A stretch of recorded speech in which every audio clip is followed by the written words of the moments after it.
You're staring at a photograph of a dead woman and eating a turkey sandwich because this is your life now. Her name was Claire Barton, 34, elementary school teacher.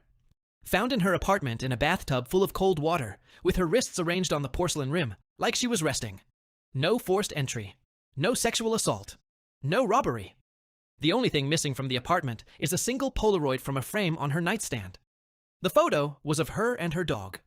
You know this because her sister told you, and then her sister cried so hard she couldn't breathe, and you sat there holding a notepad and waiting because that's what detectives do.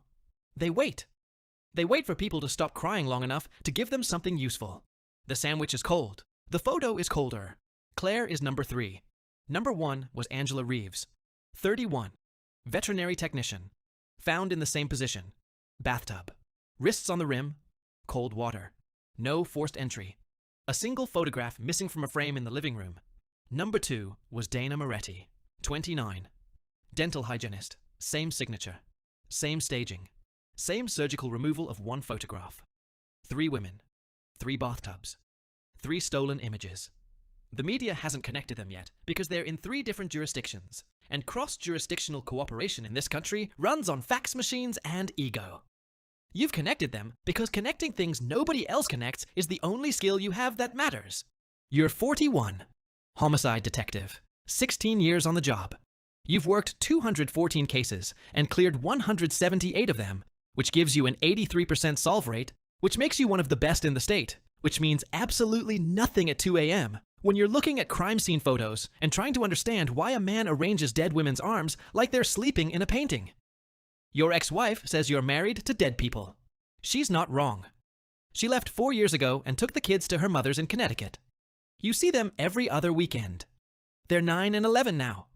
Your daughter asked you last Christmas what you think about all day, and you said puzzles, because the truth would require a therapist and a bottle of something you promised yourself you'd stop buying. The profile builds itself. You studied behavioral analysis at Quantico on a fellowship the department barely approved. The FBI's method is a 6-step framework that starts with crime scene analysis and ends with apprehension. You're on step 4, profile generation. Here's what you know. He's organized. The scenes are clean. No DNA under fingernails. No hair. No fibers that don't match the victim's own environment. He plans meticulously. He brings his own tools, a ligature you can't identify, and something that sedates without leaving standard toxicology markers. He spends time with the body after death. The posing is deliberate, almost tender. He wants them to look peaceful. The stolen photograph is his signature, his psychological trophy, the thing he takes to relive the experience. The victims share a profile. Women in their late 20s to mid-30s, living alone, working in caregiving professions. Teacher, vet tech, hygienist. Women whose job is taking care of others. The behavioral read, he's selecting women who represent something he lost. A caretaker, a nurturer. Someone who was supposed to take care of him and didn't. You present the profile to the task force on a Monday morning. White male, 30 to 45. Above average intelligence. Employed. Possibly medical or veterinary background given the sedation method. Socially competent. Not a loner. Charming enough to gain entry without force. Lives within a 30-mile radius of the murder sites. Keeps the stolen photographs somewhere accessible because he revisits them. Probably has a workspace or room that's private and organized. The room goes quiet. 20 cops looking at you like you just described a ghost. One of them asks, "So what do we do with this?" You say, "We wait for number 4. It's the worst answer and the only honest one. Number 4 comes 6 weeks later. Sarah Pennington, 33, pediatric nurse. Same staging, same bathtub, same missing photograph. But this time, there's something new. A single blonde hair on the bathroom tile that doesn't belong to Sarah. It's the first physical evidence in 4 murders. DNA processing takes 11 days that feel like 11 months. No match in CODIS. He's never been arrested. He's never been swabbed. He's a ghost who sheds. But now you have his DNA, which means the next time he makes a mistake, you'll be able to prove it. The problem is that next time means another dead woman in a bathtub. You start geographic profiling. You map the 4 sites. The cluster forms an arc across the metro area with a center of gravity in a suburban corridor between 2 highways. Statistically, organized serial offenders live within their comfort zone. You narrow it to a 15-mile radius. Within that radius, you pull records on every white male between 30 and 45 with medical training. 847 names. You cross-reference against proximity to the victims. Did any of these men have a connection to Angela's veterinary clinic, Dana's dental office, Claire's school, Sarah's hospital? The database work takes 3 weeks. Your partner handles the legwork. You handle the insomnia. Week 5. A name surfaces. Thomas Hale, 38, veterinary pharmaceutical sales rep. His territory includes Angela Reeves's clinic. He also has a dental appointment history at Dana Moretti's practice, which would be a coincidence if you believed in coincidence, which you stopped doing around murder number 2. You pull his background. Born in Michigan. Mother was a nurse. Father left when he was 7. Raised by a single mother who died of an overdose when he was 16. Foster care. Aged out. Educated himself. Earned a degree in animal science. Clean record. No arrests. No complaints. Registered voter. Pays his taxes on time. On paper, Thomas Hale is the most unremarkable man in America, which is exactly what the profile predicted. You can't get a warrant on proximity and a profile. You need evidence. So you do the thing that will either break the case or break your career. You get close. You start frequenting a bar near Hale's office complex. You sit 3 stools down. You don't approach him. You let him approach you. Because organized offenders are socially competent, curious, and drawn to people who seem interesting.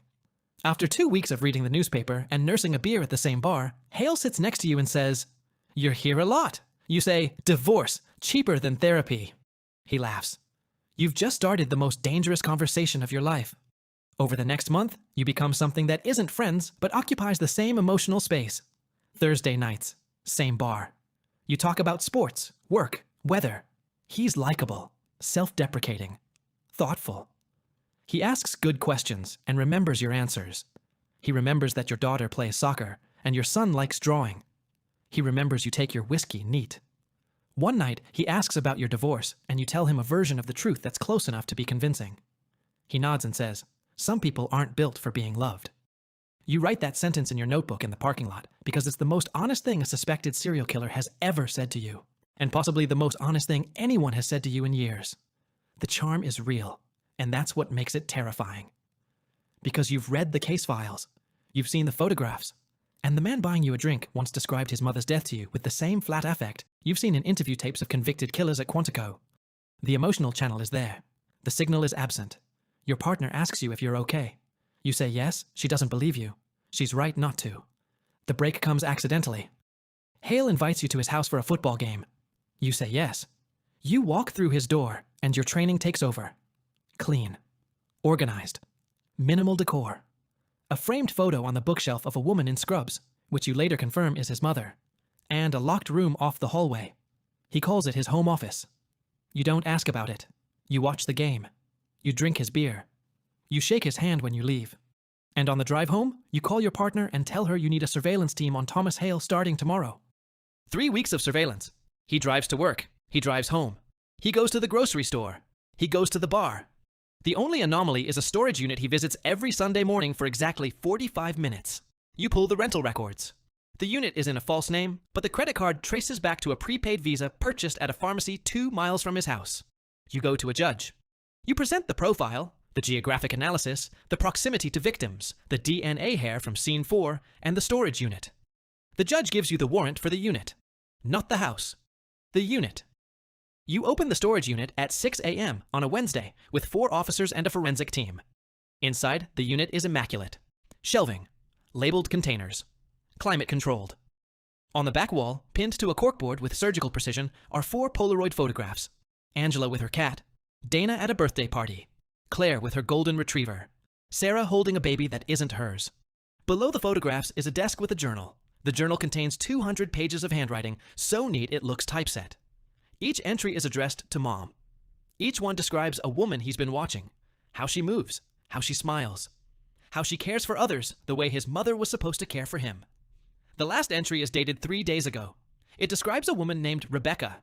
She works at an animal shelter. She lives alone. She has kind eyes. You arrest Thomas Hale at his office at 9:15 a.m. He doesn't resist. He doesn't speak. He looks at you with an expression you'll spend years trying to decode. It's not anger or fear or surprise. It's recognition. He knew. Maybe not today. But he knew eventually someone would sit 3 stools down and wait. And the look on his face says something that chills you more than any crime scene photograph ever has. It says he's been waiting too. Rebecca is found safe. She doesn't know Thomas Hale's name. She doesn't know she was 72 hours from becoming the 5th Polaroid on a corkboard in a climate-controlled storage unit. You don't tell her. Someone else will, eventually. The DNA from Scene 4 matches Hale. The journal entries corroborate the timeline. The Polaroids are incontrovertible. He pleads guilty to avoid the death penalty. 4 consecutive life sentences. No parole. The courtroom is full. The families cry. Angela's mother grabs your hand in the hallway and squeezes it so hard your knuckles crack and says, "Thank you for seeing her." Not for catching him, for seeing her. The prosecutor shakes your hand. The media calls you a hero. The department gives you a commendation and a week of paid leave. You spend the first day of leave sleeping 14 hours. You spend the second day driving to Connecticut. Your kids answer the door, and your son, who's 11 and already taller than you remember, hugs you without letting go for 30 seconds. Your daughter shows you a drawing she made of a detective with a magnifying glass. The detective is smiling. You don't correct the inaccuracy.